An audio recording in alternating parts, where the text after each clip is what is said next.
中方与欧盟有着重要的战略性关系，欧洲不可能离开中国。2022年4月25日，在由印度外交部举办的瑞辛纳对话上，昔日对着中方颐指气使的欧盟主席冯德莱恩突然变脸。在距离瑞辛纳对话的10天之前，冯德莱恩还是对话强硬的鹰派。他在个人社交媒体上称，中国应停止对立陶宛的不正当贸易措施，中国解除对欧洲议会议员的制裁，中国改善欧盟公司进入其市场的准入和条件。因此，印度官员在瑞辛纳对话中设置了大量有关中国的议题，以及冯德莱恩能重拳出击，好好的批判中国一番。没成想，冯德莱恩竟然在90多个参会国、210多名参会代表的目光下，主动示好中国。中方与欧盟有着重要的战略性关系，欧洲不可能离开中国。态度大变的冯德莱恩令印度人措手不及。失算的印度官员面如死灰，手中的发言稿甚至都被捏烂了一角。印度媒体更是大呼上当了。那么，冯德莱恩为何会突然示好中国？印度为何要着急批判中国呢？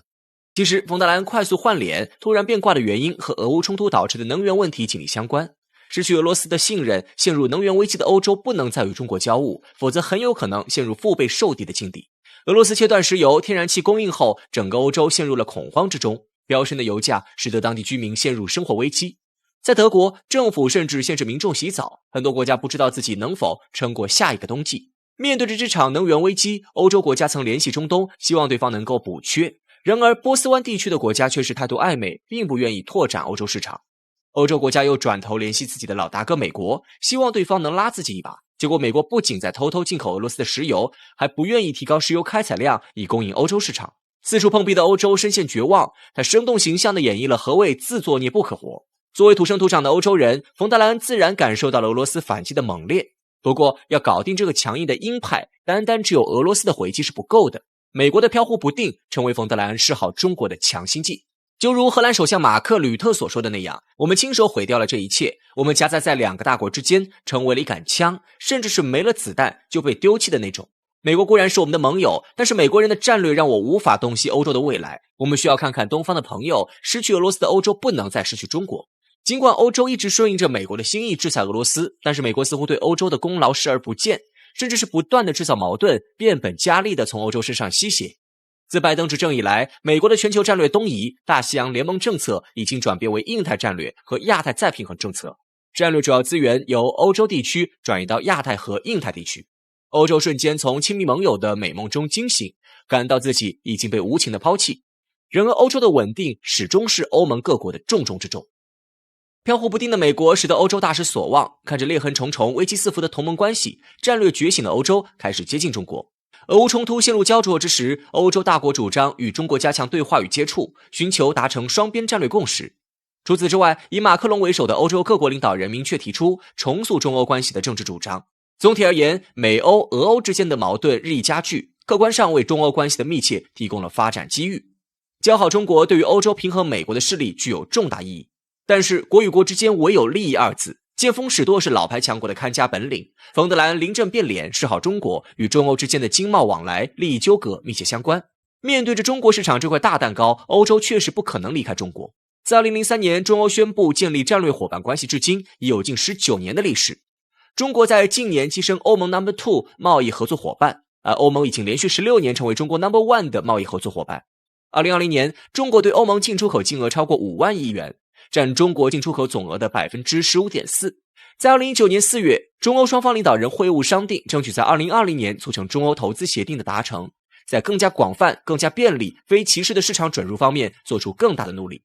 2020年底，中欧投资协定完成签订，时任德国总理默克尔表示，这一协定将有力地加强中欧经济联系，在当前世界经济下行的压力下，抵抗更多的不确定性和降低贸易保护主义等带来的负面冲击。目前，在“一带一路”倡议下，中欧金融合作正向多元化发展迈进。中国入股欧洲富新开发银行，而后配备相应资金支持。丝路基金与欧洲富新开发银行设立了3方合作基金，为企业项目提供融资支持。截至2019年底，欧盟向中国出口了56000多项技术，合同金额累计超过2150亿美元。欧盟企业参与了大亚湾核电站、上海磁悬浮列车等重大项目建设。总体来看，中欧经贸成果丰硕，但是欧盟也存在贸易增长动力不足、欧盟内部贸易保护主义倾向严重的问题，且债务危机影响延续多年，多个重要成员国经济持续萧条，失业率居高不下，欧盟经济总体不振。因此，欧盟致力于与中国开辟三方市场，以更好地发挥技术优势，推动经济增长。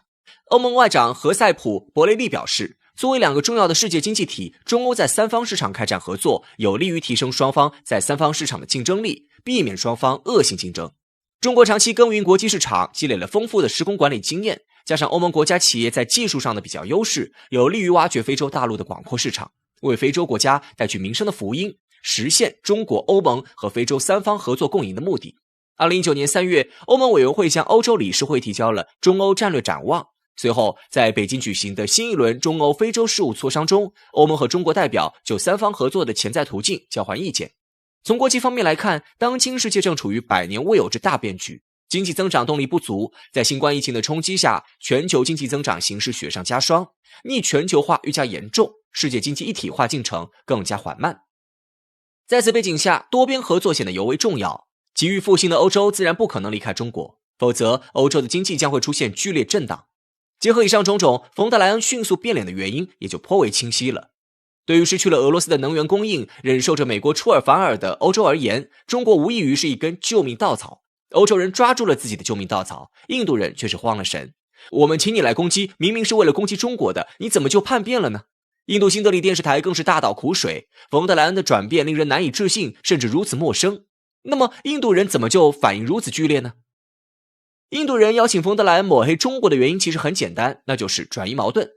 凭借着上世纪的印苏友谊，印度在俄乌冲突爆发后还是从俄罗斯购买了石油，此举招致了欧美国家的强烈不满。印度人不知道如何才能平息欧美人的怒火，便想出了祸水东引这一招，努力将中国推上风口浪尖。当欧美国家迁怒于中国之后，印度自然就能保全自身。在瑞辛纳对话开始之前，印度人可谓是准备充分。印度外长不断造谣抹黑中国，并提前1个月在香港、新疆等问题上做文章，俨然一副反华急先锋的做派。印度国内多地发生反华示威，甚至多名印度内阁部长级高官呼吁去中国化和抵制中国商品。而美国也是乐得印度身先士卒，因为这符合拜登政府立足印太联合制华的策略。在此背景下，美国拉拢印度来对抗中国，并对印度大周边战略表示欢迎。同样的，基于对大国梦的渴望，印度对美日抛出的橄榄枝也欣然接受，并融入印太战略，试图借此对中国的海上力量进行战略牵制。然而，冯德莱恩却是直接变脸，始料未及的印度人自然很是难受。不过，印度人并未沉浸在失落之中无法自拔。在瑞辛纳对话结束的次日，印度外长即表示，印度正处于将需要获得他人同意，由他人定义印度的重要节点，印度人不能再盲目自大。而对于中国而言，同样要明白，欧洲示好中国是利字当头，不能沾沾自喜、夜郎自大。100年大变局下，审视中欧中美关系，我们既要高度重视，又要打破幻想，做好斗争的准备。如果说近代西方大国你方唱罢我登场，是西方内部的轮流坐庄，那么当今中国崛起，则是国际权势首力向非西方国家转移，是对西方遭遇非白人的挑战。尤其是当前中国之治与西方之乱对比愈发明显，既让美国等西方国家心急如焚，也引发了各方探讨中国之治背后的制度逻辑，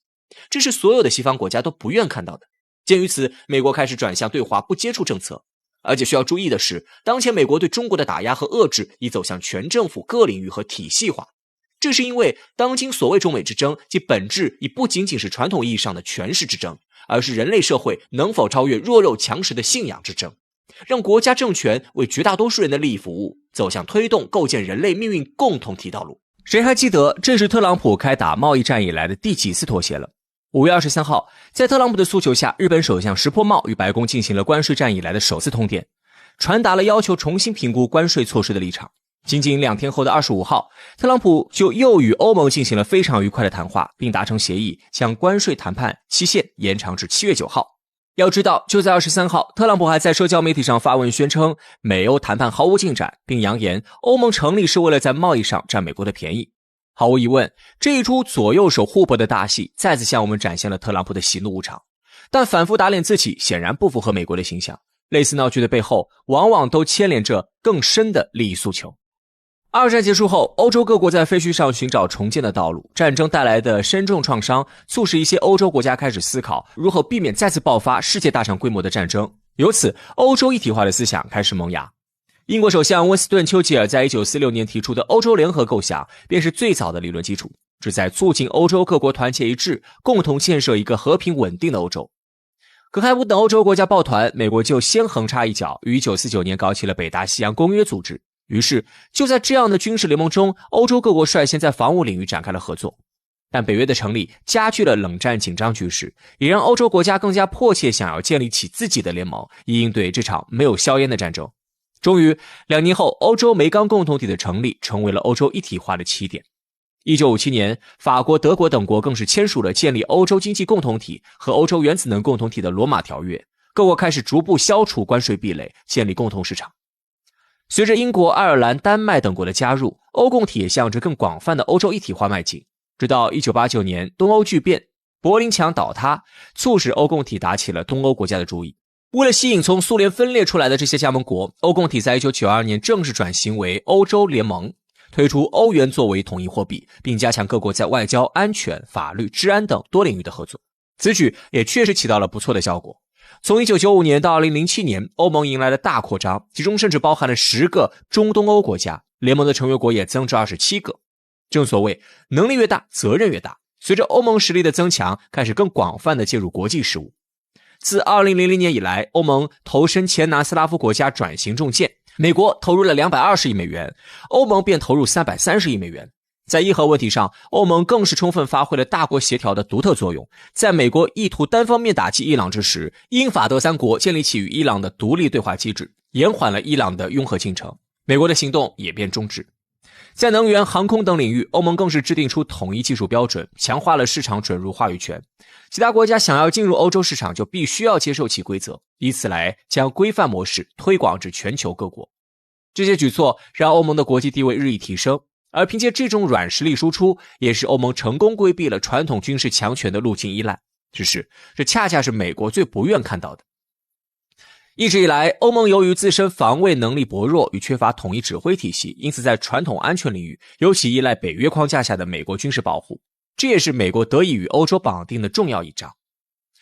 虽然欧盟与美国共享西式民主价值观，但欧盟在行动上更侧重于通过多边机制促进可持续发展一类的软实力建设，这就与强调双边联盟和硬实力制衡的美国形成了政策出入。此外，在气候变化、公共卫生等新兴领域，欧盟更是通过碳边境调节机制等创新制度设计，实际上已经超过美国。在美国的全球霸权体系之中，欧盟可以说是起着进军亚欧大陆的战略支点作用。怎奈美国想与欧盟同德同心，欧盟却总是害怕美国别有用心。而在欧盟探索摆脱美国的发展道路之时，后期的中国却为欧盟提供了第三选择。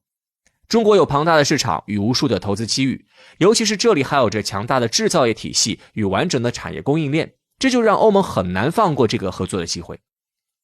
自2004年起，欧盟成为中国最大的贸易伙伴，中国则成为欧盟第2大的进口来源国。在互补的双向合作中，亚欧大陆一举跃升为全球经济发展的重心。而这种经济格局一度促使美国在维护所谓的亚太平衡时，都不得不与中欧进行合作。甚至在美国军售禁令的重压之下，德国等欧盟成员国还邀请中国参与伽利略卫星导航系统的研发，并投资天津空客工厂等高科技项目的合作，展现出了技术领域的独立决策。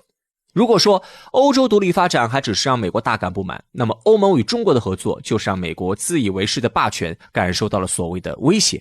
于是在特朗普这样奉行美国优先的政治家登上舞台后，便悍然发动了贸易战，企图用经济制裁来重拾自己的威信。只是在打击中国产业链、维护美国制造业和技术产业优势的同时，欧盟的全球市场份额也在无形中逐年下降。在经济全球化的背景下，欧洲的许多大型企业已经对中国的生产基地和市场形成了依赖。美国在通过贸易战压制中国的同时，实际上也制造了一个全球经济动荡的局面。在特朗普的眼中，欧盟在全球经济中的地位逐渐上升，尤其是在全球贸易、科技创新等领域的突破，让美国感受到了前所未有的压力。